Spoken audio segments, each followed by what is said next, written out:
एक बार फिर से आप सभी लोगों का स्वागत है। मैं हूं आरजे आनंद और जिंदगानियां इंस्टाग्राम लाइव सेशंस आप लोग देख रहे हैं। और आज की जो हमारी गेस्ट हैं इस सीरीज़ में प्रीता माथुर जी, जो कि इस विधा की थिएटर विधा की बहुत सीनियर आर्टिस्ट हैं। उनसे हम बातचीत कर रहे हैं और बहुत ज़्यादा मज़ा आ रहा है। लेकिन हमारी बातचीत का दायरा इतना बढ़ गया था कि हमारे पास वक्त कम पड़ गया है, तो उस वक्त को बढ़ाने के लिए हमने उस सेशंस को पूरा कंप्लीट करने के लिए हम लोगों ने एक सेकंड पार्ट शुरू किया है।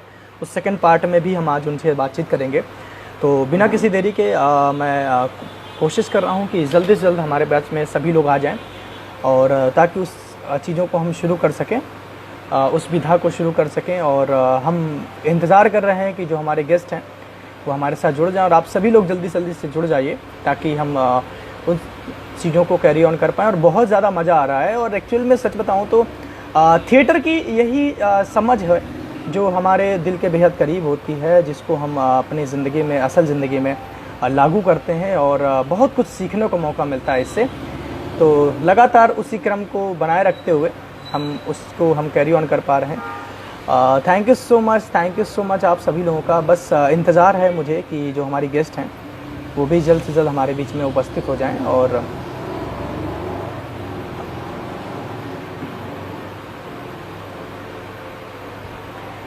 हाँ, आज का सिलसिला हम शुरू कर सकें। जी बहुत बहुत शुक्रिया, thank you so much. Preeta Mathur ma'am हमारे बीच में आ चुकी हैं और मैं बहुत जा रहा हूँ। बहुत बहुत शुक्रिया सभी लोगों का, जो लोग भी हमारे साथ जुड़े हैं। Thank you so much Gurdeep भैया, thank you so much Aman ji. जी मैम, एक बार फिर से आपका स्वागत है हमारे show Zindaganiyan Instagram live session पर। Thank you Anand, thank you. अरे मैम, बस मजा आ रहा है मुझे बहुत ज्यादा। मैं चाह नहीं रहा था कि बीच में दखलंदाजी हो, क्योंकि बातचीत शुरू हो जाएगी बीच में कट होगा तो फिर बड़ा तकलीफ होती है। हम सेशन सेकंड शुरू करके फिर बात शुरुआत करते हैं। मैम, एक बहुत ही प्यारा सा आपका एक शो है, आपका बहुत ही प्यारा सा एक थिएटर रहा है जिसका नाम अंजी। बहुत काफी नोन है, इसके बारे में मैंने भी पढ़ा है, और काफी हिट रहा है। सामाजिक एक शो है, हाँ। सामाजिक एक नाटक है जो एक समाज को संदेश दे रहा है। थोड़ा सा इसके बारे में बताइए और अपना कैरेक्टर बताइए। हाँ, तो अंजी एक्चुअली एक नाम है लड़की का, अंजलि शर्मा। तो जी। उसका शॉर्ट फॉर्म है अंजी। तो हम्म। ये एक्चुअली विजय तेंदुलकर साहब का लिखा हुआ नाटक है। विजय तेंदुलकर मराठी में एक बहुत ही बड़े प्ले राइट रहे हैं, और अच्छा उनके अच्छा। बहुत ज्यादा काम उनके प्लेज हिंदी में दिनेश ठाकुर जी ने ही ज्यादा किए हैं।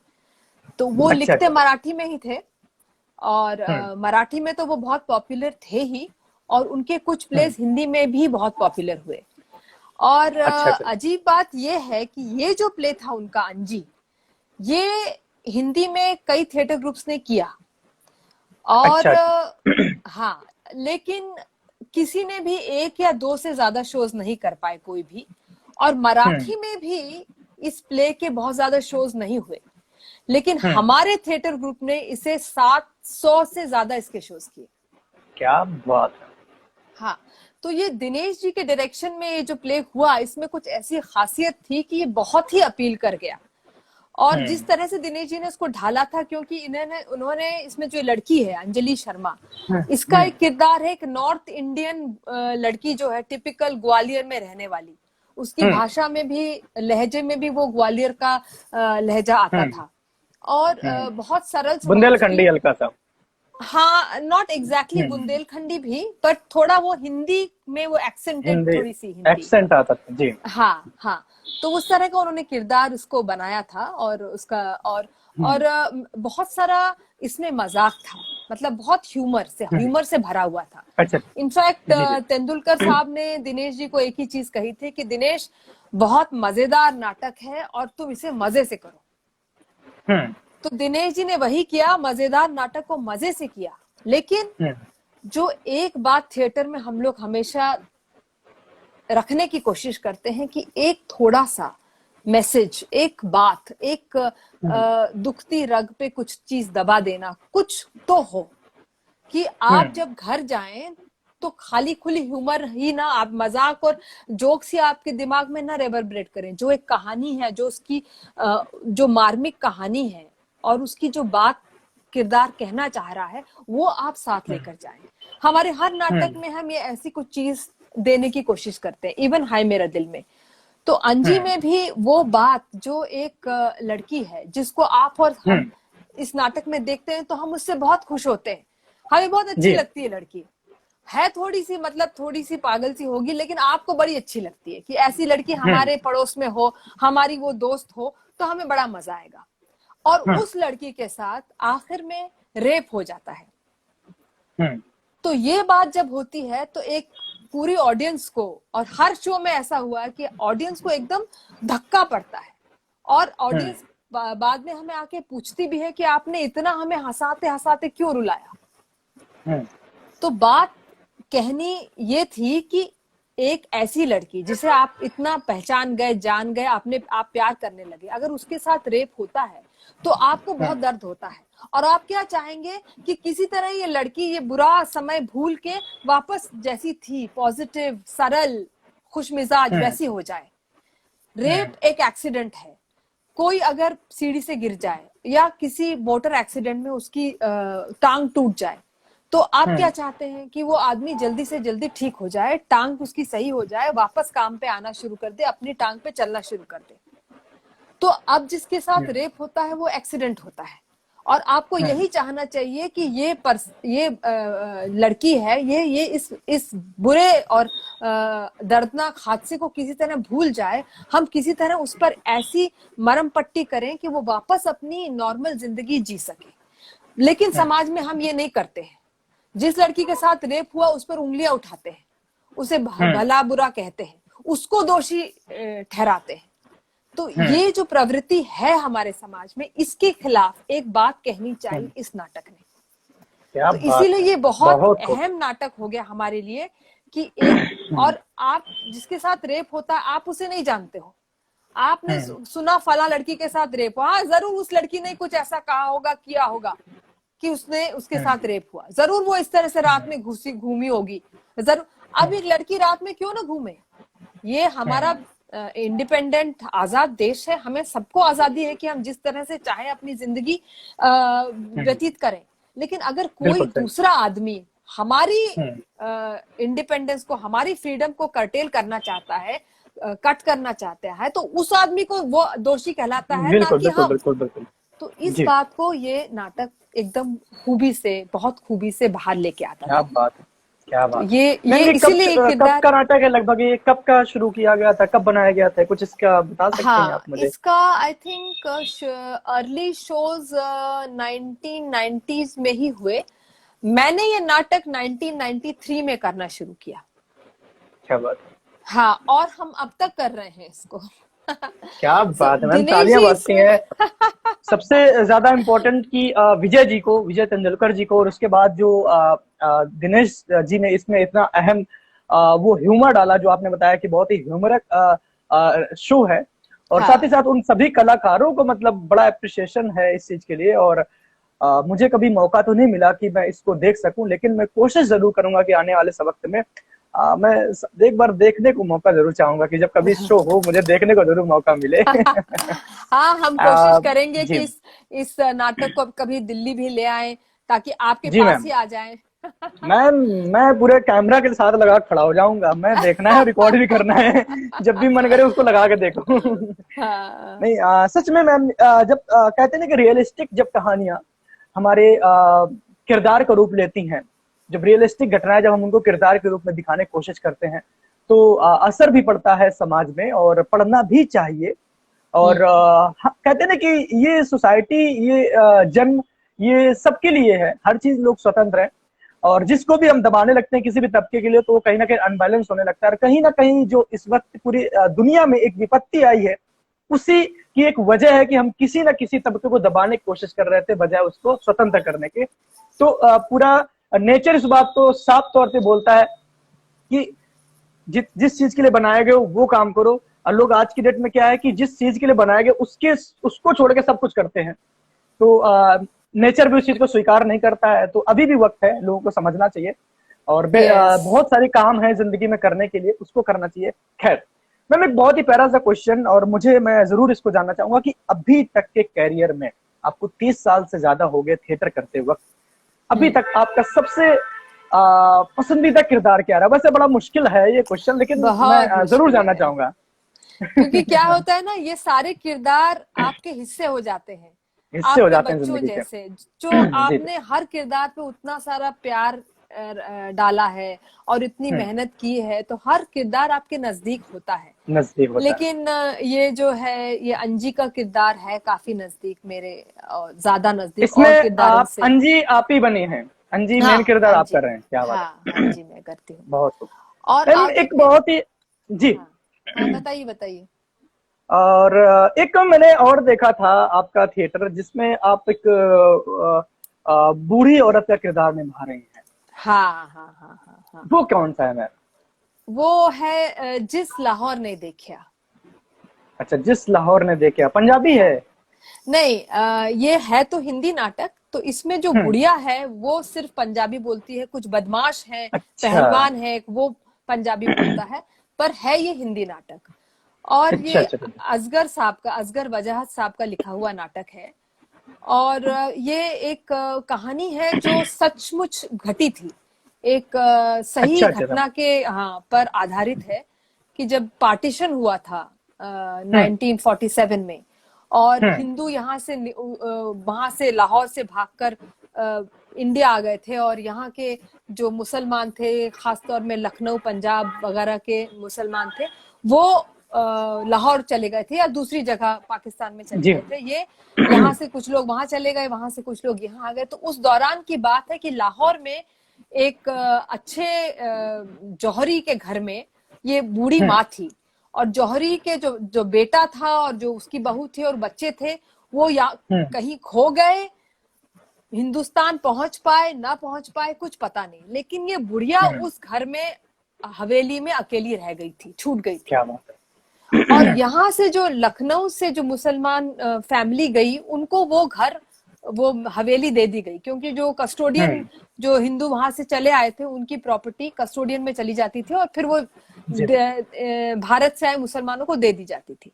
तो वो जी मैम। कुछ एक फैमिली है जो लखनऊ से आई है, उनको दे दी गई। अब वो पहुंचते हैं हम्म उस घर में, और वो घर के अंदर घुसते हैं तो पाते हैं कि ये बुढ़िया वहां बैठी हुई है, और बोलती है मैं तो नहीं जाऊंगी, ये तो मेरा घर है। वो कहते हैं हम्म नहीं, ये तो हमको दिया गया, आपको यहाँ से निकलना पड़ेगा। बोलते नहीं जाऊंगी, तुम कुछ भी कर लो, हम्म तुम्हें यहाँ हम्म रहना है तो तुम रहो, मैं नहीं मना करती, लेकिन मैं तो नहीं जाऊंगी। क्या बात। अब वो कहते हैं कि इसको कहाँ कैसे यहाँ से निकलवाया जाए। कस्टोडियन के पास जाते हैं तो वो बोलते हैं कि तुम्हारा सिलसिला है, तुम्हारा मसला है, तुम संभालो। तो नहीं संभाल सकते तो चले जाओ, हमको किसी और को दे देंगे। वो बेचारे रिफ्यूजी कैंप में इतने महीनों से रहने के बाद इधर आए थे, तो छोड़ना नहीं चाहते। तो उनको कोई पहलवान, कोई पॉलिटिकल गुंडे मिल जाते हैं, जो कहते हैं अरे आप कुछ मत करिए, आप चुपचाप बैठिए, हम उसका कत्लेआम करके उसको निकलवा देंगे। क्योंकि उनको हम्म लगता है कि ये जो जौहरी की माँ है, और अच्छा हम्म कुछ खजाना गड़ा हुआ होगा यहाँ पर। अब वो हम्म उनको उसको बोल तो आए कि ठीक है तुम करो। अब बीच में इस बुढ़िया और उस मुस्लिम फैमिली के बीच एक हम्म। बहुत ही मानवीय इंसानियत का रिश्ता जुड़ जाता है। अच्छा। वो उस फैमिली के बच्चे इसको दादी कहने लगते हैं, वो उनको अपने बच्चों की तरह मानने लगती है, और एक बहुत ही इमोशनल बॉन्ड बन जाता है इनके बीच। क्या बात है। अब वो नहीं चाहते कि वो बुढ़िया मार दी जाए या उसके साथ कुछ भी अन्याय हो और कुछ भी बुरा हादसा हो। तो ये कहानी है। और वहां पे क्या वो बात है। जो पहलवान है वो तो अड़े हुए हैं कि इसको तो ये इस एक तरह से Hindu Muslim unity, community, communal feelings, इन सब पे एक तीखा कमेंट है। और कि जो ये कटाक्ष है पाकिस्तान जी। बन गया, जी जी। किसने बनाया पाकिस्तान, किस लिए बनाया पाकिस्तान, किससे पूछ के बनाया पाकिस्तान? क्या आपने आम लोगों से पूछा था? जिनकी जिंदगियां तबाह हो गई उनसे पूछा था क्या? उनसे तो पूछा ये था, बहुत सही सारे कह रहे हैं। सवाल इस तरह से आते हैं। क्या बात है। मैम हमारे बीच में एक मेरी बहुत अच्छी फ्रेंड है, रियल एग्जिस्टेंस करके उनका आईडी है। अच्छा ये बहुत अच्छी राइटर हैं। मैं अच्छा इनको कुछ दिन से नोटिस कर रहा हूँ, इन्होंने मुझे अपने राइटअप्स कुछ भेजे हैं। जैसे कि क्या होता अच्छा। है कि आजकल के, जैसे कि हम उम्र के बच्चे हैं, प्यार हाँ। मोहब्बत की कहानियां लिखते हैं, ज्यादातर प्यार मोहब्बत की कोशिश करते हैं कि मुझे इश्क हो गया या छूट गया तो बस शायरी। लेकिन इनकी जो लेखन शैली है हम्म।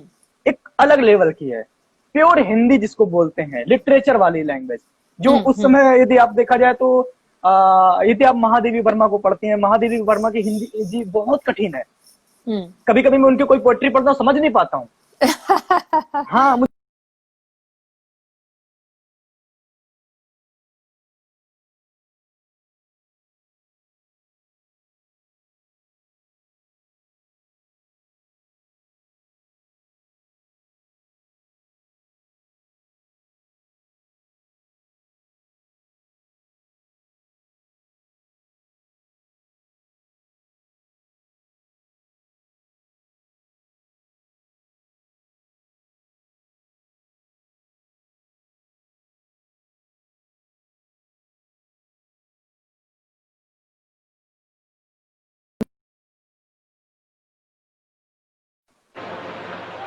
सॉरी। ऑलराइट। हाँ। नहीं मैम वो मेरी तरफ से हुआ था, पता नहीं लोगों को मैं 4 महीने से शो कर रहा हूँ, सबको पता हाँ। है कि 8 से 9 साढ़े 9 बजे तक मैं लाइव होता हूँ, लेकिन अभी तो फोन कर देते हैं। पता नहीं इस तरह के किरदार कहाँ एग्जिस्ट करते हैं, मेरे को समझ नहीं आया करता है।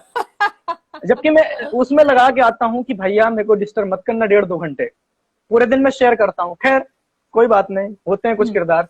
तो इनकी लेखन शैली ना मुझे बड़ी इफेक्ट डाली, तो मैं ये एक बार मैं इनसे मैंने पढ़ा और मैंने इनसे पूछा कि मतलब आज इन्होंने एक पोस्ट शेयर की है लिखकर कि एक लड़की का बहुत ही एक नजरिए से देखा जाता है उसकी वर्जिनिटी को लेकर।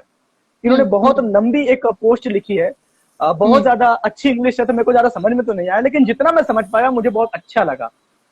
पढ़ा मैंने उसको, मेरी इंग्लिश थोड़ी सी ज्यादा अच्छी है मैम, तो मैं ना समझ नहीं पाता ज्यादा, मैं बस खुश हो लेता हूँ पढ़ के। तो ऐसे लोग हैं, एग्जिस्ट करते हैं, बहुत अच्छा लिख रहे हैं, इतनी कम उम्र में इतना अच्छा लिख रहे हैं, मुझे बड़ा अच्छा लगता है। बाय प्रोफेशन डॉक्टर हैं, साइंटिस्ट हैं जो दवाओं को वो करते हैं, रिसर्च करते हैं उनके बारे में। Thank you so much Ananya हमारे साथ ज्वाइन करने के लिए। मैम एक बहुत ही प्यारा सा क्वेश्चन मैं आपसे पूछना चाहता हूँ, आपका ड्रीम कैरेक्टर क्या है? कुछ ख्वाहिश है अंदर की यार ये कैरेक्टर अभी लाइफ में करना है तो एक्चुअली अभी एक बहुत अच्छा नॉवल है, इंग्लिश नॉवल है, और उसका मुझे उस नॉवल को स्टेज पे करना है, और जिसमें मीराबाई का कैरेक्टर है। लेकिन ये मीराबाई वो मीराबाई नहीं है जो जैसे हम जिसको जानते कृष्ण जी के लिए पागल है जी, जिसको हम एक कृष्ण, हाँ नहीं ये है कृष्ण जी के लिए पागल है, लेकिन ये जो पूरा नाटक है ये मीरा के जो हस्बैंड थे राजा भोज उनके नजरिए से है ये नाटक। और ये कैरेक्टर भी उनके नजरिए से है। सो ये एक कैरेक्टर है जो मैं अभी प्ले करना चाहती हूँ, जिसकी कैरेक्टर्स प्ले करने का तो हर औरत को की ख्वाहिश होती है। तो हम लोग ढूंढते रहते हैं ऐसे कैरेक्टर्स जो सिर्फ मल्टी डायमेंशनल हो और थोड़े स्ट्रॉन्ग हो। तो एक तो ये मीराबाई का कैरेक्टर है जो एक अलग तरीके से प्रेजेंट किया गया है, और एक और कैरेक्टर है कैकेयी का। तो एक गुजराती राइटर है, उन्होंने कैकेयी की एक बहुत लंबी कविता लिखी है। तो मैं इस कोशिश में हूं कि उन्होंने जिस तरह से कैकेयी को सामने रखा है वो भी किया जाए।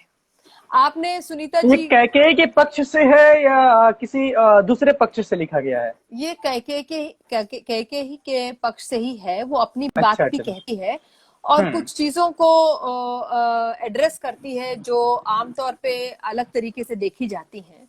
तो वो उस किरदार को भी मैं पेश करना चाहती हूँ, क्योंकि थिएटर का मतलब ये भी है कि आप लोगों को झकझोर दो, उनको अलग चीजें सामने लाओ, उनको जो चीजें वो आज तक बहुत पूजनीय समझते थे उनको भी थोड़ा हिलाओ, अलग अलग तरीके के प्रश्न सामने रखो। आप नहीं बिल्कुल रखना चाहिए, बिल्कुल रखना चाहिए। हाँ एक तो जो चीजें बनी बनाई आ गई हैं उनको एक्सेप्ट नहीं करना है, उनको हम हर नजरिए से देखो ना, एक कैकेयी को हाँ, हम लोगों ने हमेशा माना कि कैकेयी गलत है, उन्होंने ऐसा गलत क्यों है, कर दिया। लेकिन कर दिया। एक दूसरे नजरिए से देखो कि कैकेयी कर सकते हैं कोशिश। मेरे एक फ्रेंड ने लिखा हाँ, है, हाँ, बहुत ही अच्छी कविता लिखी है उन्होंने, राम के ऊपर लिखी है। आई हम्म, डोंट नो मुझे बोलना चाहिए कि नहीं बोलना चाहिए, लेकिन मैं बोलता हूँ। उन्होंने लिखा है कि कुछ सवाल हैं, जैसे कैसे कह सकते हैं कि मर्यादा पुरुषोत्तम राम गलत नहीं थे। कुछ हाँ, क्वेश्चंस उन्होंने खड़े किए हुए राम जी के ऊपर, क्योंकि इन करेक्ट, सिचुएशंस पे वो गलत थे। हम्म, तो चीजें हैं, अलग अलग लोग अपने हिसाब से लिख रहे हैं, और मुझे नहीं लगता कि किसी का लिखा जाना, अपनी बात किसी के सामने रखना कुछ गलत है। बिल्कुल रखना चाहिए, बिल्कुल, और रखे जाना भी चाहिए। और लोगों का यही उनकी जिंदा दिल मनुष्य की और एक लाश मनुष्य की पहचान है कि आप जिंदा हो तो कुछ ना कुछ नया करते रहो।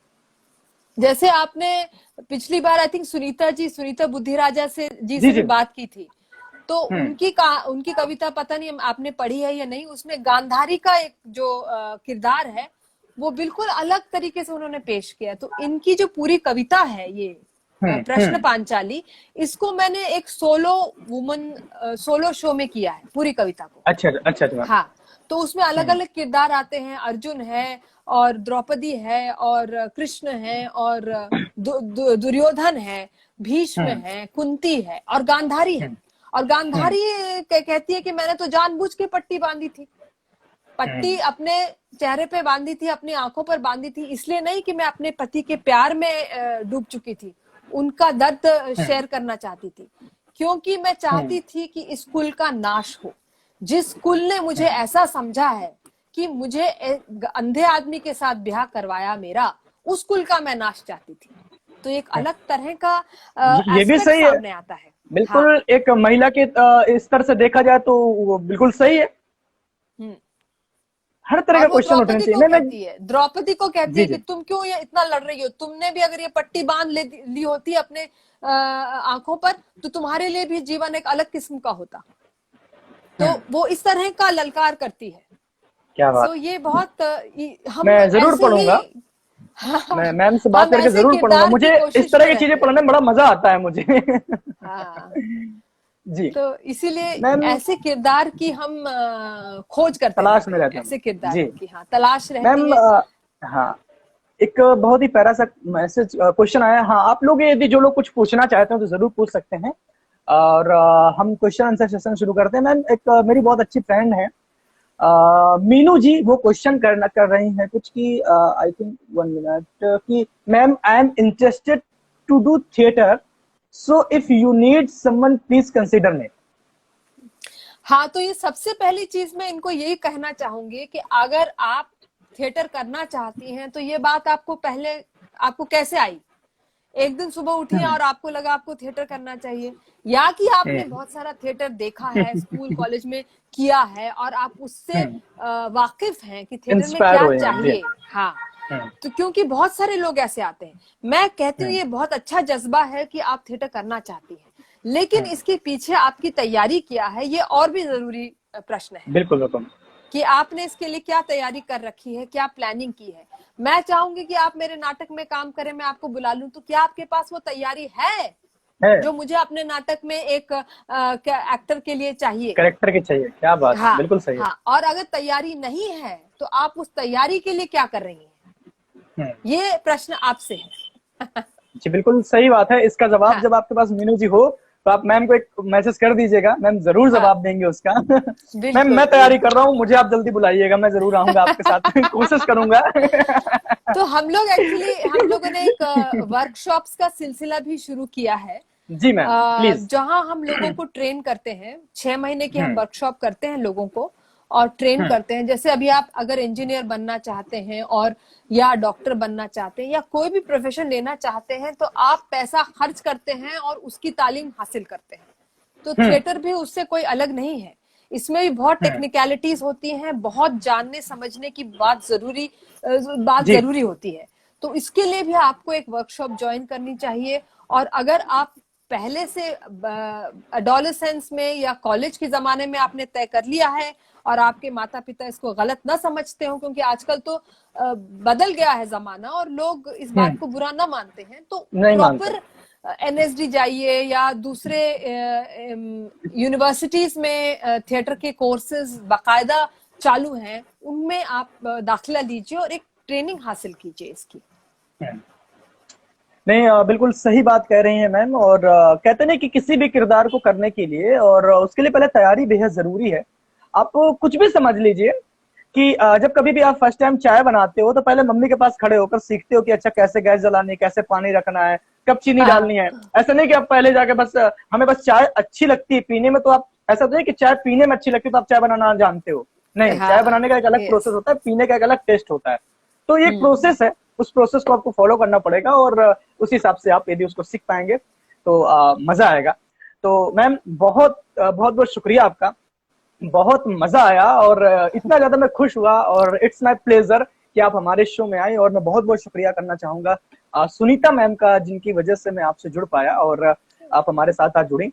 और बस चलते चलते एक क्वेश्चन और है कि हाल ही में आपका कौन सा प्ले होने वाला है जिसको हम लोग देख सकते हैं और कैसे देख सकते हैं? हाँ, अभी अभी हमारा जो लेटेस्ट प्ले है वो है हमारी नीता की शादी। अच्छा। इसमें ये एक प्ले राइट हैं जो actually she is a film maker, Veena Bakhshi, और उन्होंने अच्छा। ये दूसरा उनका नाटक लिखा हुआ है। वो पहला नाटक भी उन्होंने हमारे साथ ही किया था, ये दूसरा नाटक भी उन्होंने हमारे साथ किया था। ये हमारा सबसे ताजा तरीन नया नाटक है, हमारी नीता की शादी। और एक्चुअली इत्तेफाक ये था कि 29 मार्च को इसका शो दिल्ली के हैबिटेट सेंटर में होने वाला था और एक शो हम फरीदाबाद में करने वाले थे। हाँ, I am so sorry, corona. तो भैया आप समझ सकते हो कि जैसे ये हम कोरोना से निकलेंगे तो हम अपना रुख हैबिटेट सेंटर की तरफ मोड़ेंगे और आएंगे और फरीदाबाद में भी एक शो करेंगे, दिल्ली में 2 शो करेंगे, हो सकता है तो हम नोएडा में भी एक इसका शो करने की कोशिश कर रहे हैं।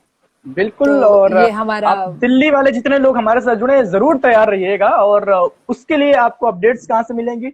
अपडेट्स आप मेरे से कांटेक्ट कर सकते हैं या मैम को भी आप फॉलो करिए। मैम आप प्लीज आप यहाँ पर आप चीजें अपडेट रहेंगी तो आप उनको फॉलो करिए, उनके साथ जुड़िए। और मैम मैं अपने शो में ना एक मुहिम चला रहा हूँ। मैं प्रत्येक शो के बाद बोलता हूँ कि कभी भी कुछ दिक्कत होती है किसी भी फील्ड में तो हम लोग क्या करते हैं कि उनको बजाय गलत ठहराने लगते हैं कि उनको ऐसा नहीं करना चाहिए था, वो सुपरस्टार बन गए तो ऐसे हो गए। मैं कहता हूं कि ऐसे लोगों को आप प्रमोट ही क्यों करते हो? मेरा कहने का मकसद साफ साफ है कि आपको आप प्रमोट ऐसे लोगों को करिए जिनको वाकई में जरूरत है, जो अच्छे आर्टिस्ट हैं, जिनको आपकी जरूरत, जिनको आप लोगों की जरूरत है। क्योंकि आप लोग ही किसी को स्टार से सुपरस्टार या कुछ नहीं होते तो उनसे आप स्टार बनाते हो। सही है, बहुत सही है। तो आप लोग अच्छे लोगों को प्रमोट करिए, अच्छे लोगों को सपोर्ट करिए और उस जगह पे पहुंचाइए जहां पर उनकी वाकई में जरूरत है। हाँ, और वो डिजर्व करते हैं, डिजर्व करते हैं, बिल्कुल डिजर्व करते हैं। तो आप जो लोग गलत हैं उनको बजाय ट्रोल करने को आप उनको छोड़ दीजिए।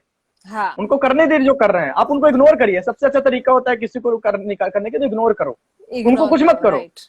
आप उनको शेयर करोगे, ट्रोल करोगे तभी वो कहीं ना कहीं लोगों की नजर में आ रहा है। पब्लिसिटी कुछ भी करने से आप उनको करना है तो अच्छे लोगों को प्रमोट करो, अच्छे लोगों को आप फॉलो करो, अच्छे लोगों को उस मुकाम तक पहुंचाओ। यही बस एक मेरी रिक्वेस्ट होती है। और मैं कोशिश करता हूं कि मेरा बहुत बड़ा मंच नहीं है, जितना बड़ा मंच है और यहाँ पर आप जैसे प्यारे प्यारे लोगों को मैं इन्वाइट करता हूँ, उनसे बातचीत करता हूँ और डेली खुश हो जाता हूँ। मुझे अच्छी से नींद आती है कि आज मैंने कुछ नया सीखा, किसी नए किरदार को जिया। और यही मेरी दिनचर्या है, मेरे लिए एक रूटीन हो गया है शाम को 1 घंटे डेली आप जैसे प्यारे प्यारे लोगों से बातचीत करना। तो इसी मोड़ पर मैम हम विराम करते हैं। आप कुछ कहना चाहेंगे?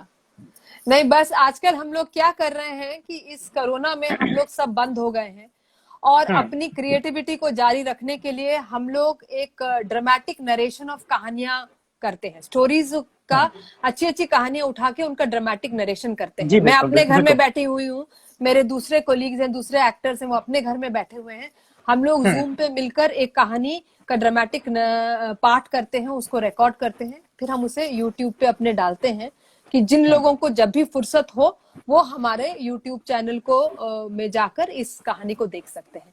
मैं आपको जरूर उसका लिंक भेज दूंगी ताकि आप भी कुछ क्योंकि आप तो स्टोरी टेलर हो ही, अब हम लोग भी स्टोरी एक्चुअली पूरा एंटरटेनमेंट का एक ही मायने है टू टेल अ स्टोरी। जिंदगी स्टोरी। का एक ही मायने जी। है कि अपनी मैं अपनी कहानी जियो और अपनी कहानी बताओ। मैं इस बात को मैं मानता हूँ कि मैं थोड़ा सा वक्त आपको और लूंगा, 2 मिनट का। हम्म कि जब भाषा नहीं थी इस पृथ्वी में, तब इशारे होते थे। हम्म जब टीवी नहीं थी, तब कहानियां होती थी।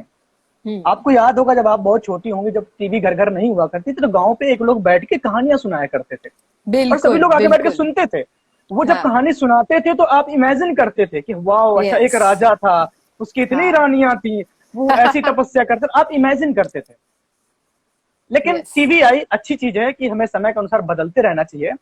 और लेकिन क्या हुआ, कहानियों ने कहीं ना कहीं अपना वो रूप नहीं बदला अपने समय के अनुसार, तो कहानियां हाँ। पीछे रह गई, खासकर ऑडियो कहानियां जो हम्म उस एग्जिस्टेंस को दिखाती हैं, जो चीजें होती हैं। तो हम्म बस मेरा जिंदगी का एक मकसद है, एक सपना है कि उन कहानियों को फिर से वापस वही स्थान दे सकूं आज के समय के हिसाब से। मैं नहीं कहता कि गांव में फिर से सभी लोग एक साथ बैठे, हाँ हाँ लेकिन हाँ। आज के हिसाब से, आज के इस बदलते स्वरूप में उन कहानियों को हम कहाँ एग्जिस्ट करा सकते हैं, आज की कहानियों करेक्ट। का लेवल ले सकते हैं, कैसे उनको हम दिखा सकते हैं आज के वक्त में। हाँ। ये चीज हमारी पूरी कोशिश है। और उसी एक विधा को लेकर, उसी को लेकर मेहनत कर रहा हूँ, प्रतिदिन कोशिश कर रहा हूँ कि हम्म कहानियों को मैं फिर से वही रूप दिला सकूं। देखिए, टीवी क्या था कि ब्लैक एंड व्हाइट आया, टीवी ने अपना रूप बदला, रंगीन हो गया, उसके बाद और रूप बड़ा बड़ी हो गए, उसके बाद एचडी आ गई, 3D आ गई, लेकिन कहानियां कहीं ना कहीं पीछे छूट गई। पीछे छूट गई। या फिर और ऐसा और लगा कि हमारे हम अपने। हमारे इतने अच्छे कहानीकार हैं, इतने जी इतना खजाना है हमारे पास कहानियों का। जी, बिल्कुल बिल्कुल मैम। तो और हमारी भी इस। यही आप कोशिश हो रही है कि इस जी कोरोना मैम। के जमाने में हम अपनी कहानियां ये ड्रामेटिक नरेशन के जरिए लोगों तक पहुंचाएं। बस यही मेरी ख्वाहिश है, और उन कहानियों को मैं एक नया किरदार दे सकूं, एक नया रूप दे सकूं, उसी में लगा हूं। और आप जैसे लोग हमारे साथ हैं, और आप जैसे लोगों का साथ है, तो आई होप, मुझे कभी कभी लगने लगता है कि आनंद जी वो ज्यादा दिन दूर नहीं है जहाँ पे लोग फिर से बैठ के कहानियां सुनेंगे और अपने हाँ आप को इमेजिन कर पाएंगे कि हाँ, हाँ। एक था राजा, एक थी रानी। तो बस बहुत बहुत शुक्रिया उन सभी लोगों का जिन्होंने हमें प्यारा सा वक्त दिया। और हाँ। बस मैं एक चीज और कहना चाहूंगा कि सब कुछ कीजिए जिंदगी में, लेकिन अपनी जड़ों से जरूर जुड़े रहिए, क्योंकि जिस भी पेड़ की जड़ें मजबूत होती हैं, वो कितना तेज आती तूफान है, वो टिका रहता है। यदि जड़ें मजबूत नहीं होती तो वक्त नहीं लगता, एक आंधी तूफान में उखड़ के आप गिर जाओगे। तो जड़ें करेक्ट। हमारी कहानियां हैं, हमारा थिएटर है, हमारा यस। इंडियन क्लासिकल आर्ट है। म्यूजिक है, हमारा हाँ। आर्ट है, स्टोरी टेलिंग है। कहते हैं कि स्टोरी टेलिंग हर विधा में होती है, चाहे आपकी एक्टिंग हो, चाहे डांस हो, चाहे म्यूजिक हो, चाहे आप कहानी सुना रहे हो। हम्म बस फॉर्म अलग अलग है अपनी कहानी को दिखाने के। तो बड़ी तकलीफ होती है मैम कि आप हर चीज का आज एक कैरियर है, लेकिन स्टोरी टेलिंग का कोई कैरियर नहीं है।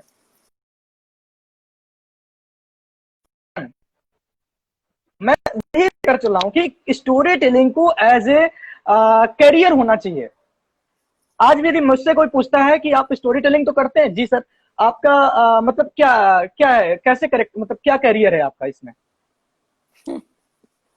नहीं, सच में मैं क्या करूं, क्या हाँ करियर है? तो इसकी बहुत हाँ। सारी विधाएं हैं, और इसको सच रूप में देखा जाए कि यदि बच्चों को, आपने थिएटर बात कही थी ना, तो यदि स्टोरी टेलिंग की विधा बचपन से सिखाई जाए, तो हम स्टोरी टेलिंग को एक नया रूप दे सकते हैं, और उन तमाम स्टोरी टेलर को एक नई जगह दे सकते हैं अपनी बात को कहने को। स्कूल में प्रोफेसर के रूप में, टीचर के रूप में न जाने कितने स्टोरी टेलर उभर कर आएंगे जो अपना प्रोफेशन में पूरा करेक्ट। करेंगे, और न जाने कितने नए स्टोरी टेलर रोज पैदा करेंगे। बहुत अच्छी तो मेरी बात है, बहुत कोशिश है। अच्छी बात है। यस, ये एक बहुत अच्छी बात कही है कि एक और ऑल्टरनेटिव एवेन्यू है आर्ट का।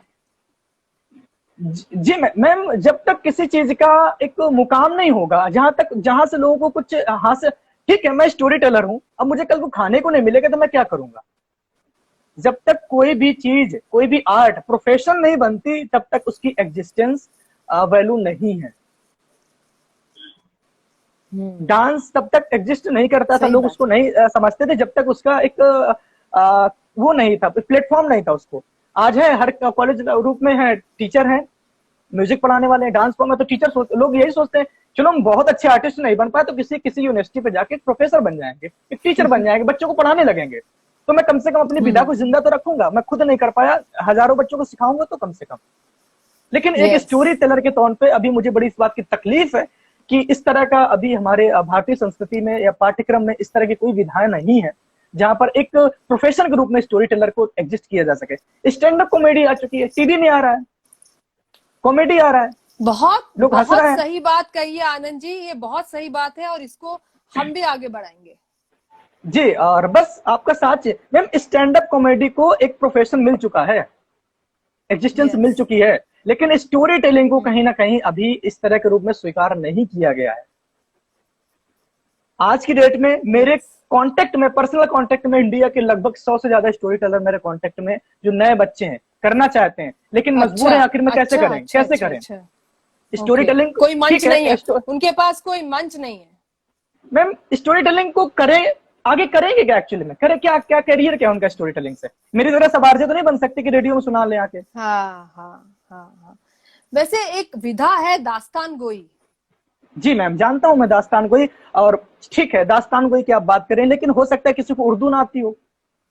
हाँ नहीं तो वो हिंदी में करे ना, ऐसी कोई बात। दास्तान कोई आप ऐसा कहानी हो जो जिसमें मैम हिंदी में आप जी, कहानी मैं सुना रहे आपकी हो। बात पूरी तरह समझता हूं, और मेरे बहुत अच्छे मित्र भी हैं जो इंडिया लेवल के दास्तान गो हैं, हाँ। जो परफॉर्म करते हैं। लेकिन जब मैं उनके साथ बैठकर उनकी दास्तानें सुनता हूं, वो दूसरे की दास्तानें सुनाते हैं, जब मैं उनकी दास्तानें सुनता हूं तो मुझे बड़ी तकलीफ होती है हाँ ये तो कि हर आर्टिस्ट यदा की कदा तकलीफ है। दास्तान गोई देखने को मिलती है, यदा कदा देखने को मिलती है, जब कोई फेस्टिवल्स हो गया, रेखता फेस्टिवल्स हो गया या कोई लिटरेचर फेस्टिवल्स हो गया, तो उनको एक जगह मिल जाती है। वैसे इतना बड़ा इसका रूप स्वरूप रहा नहीं कि इसको हर, बहुत सारे इसमें ऐसे लोग होंगे जो हमारे साथ जुड़े जो दास्तान गोई नहीं जानते हो हाँ कि एक्चुअली में है क्या ये। करेक्ट। आपने सुना है, मैंने सुना है, तो हम जानते हैं कि दास्तान गोई है। दास्तान गोई है, वो भी एक अलग फॉर्म है, उसमें भी किसी के मार्मिक रूप को कभी नहीं दिखाया जाता। दास्तान गोई में लोगों की बड़ाई की जाती है कि वो राजा ऐसे हुआ करते थे, उनकी इतनी रानियां हुआ करती थी। मैंने तो बहुत हम सुना है, बदल बहुत देते सुना हैं उसको, हम अपनी दास्तान गोई में अलग तरह की कहानी लाते अलग हैं। तरह का करेंगे। तो बस हम एक कहानीकार को एक नया जन्म देना चाहते हैं, और सबसे ज्यादा मुझे इस बात की खुशी होती है कि जब एक राइटर कहानी लिखता है, हर एक राइटर की, हर एक लेखक की एक ख्वाहिश होती है कि उसकी कहानियों को ज्यादा से ज्यादा लोग समझें, ज्यादा से ज्यादा लोग पढ़ें। लेकिन क्या होता है कि बहुत सारे लोग ऐसे होते हैं जो उन कहानियों को पढ़ते हैं लेकिन उनको समझ नहीं पाते। यदि वो एक स्टोरी टेलर को एक कहानी दे दी जाए कि आप पढ़ के सुनाइए, वो अपने अंदाज में जब सुना देगा, तो मुझे लग रहा है कि एक लेखक की और ज्यादा वैल्यू बढ़ जाएगी लोगों की नजरों में करेक्ट। उस किताब के प्रति। चलिए हम इसके बारे में सोचते हैं आनंद जी। ये आपने अच्छा, एक अच्छे विचार से आपने बंद किया है आपका प्रोग्राम। आप ये इस पे सोचा जरूर जा सकता है, बस करना चाहिए। मैम मैं कोशिश में लगा हूं, और प्रतिदिन मैं सोते जागते दिमाग में मेरे पास एक ही चीज चलती है, यही स्टोरी टेलिंग। और मैं बहुत बहुत शुक्रगुजार हूँ नीलेश मिश्रा जी का, जिन्होंने कहानियों को एक नया रूप दिया। और वो मेरे गुरु हैं, उनसे मैं एक दो बार मिला भी हूँ, और उनको मैं सच बताऊं तो मुझे कोई झिझक नहीं होती, मैं उनको सुन सुन के मैं सीखा हूँ।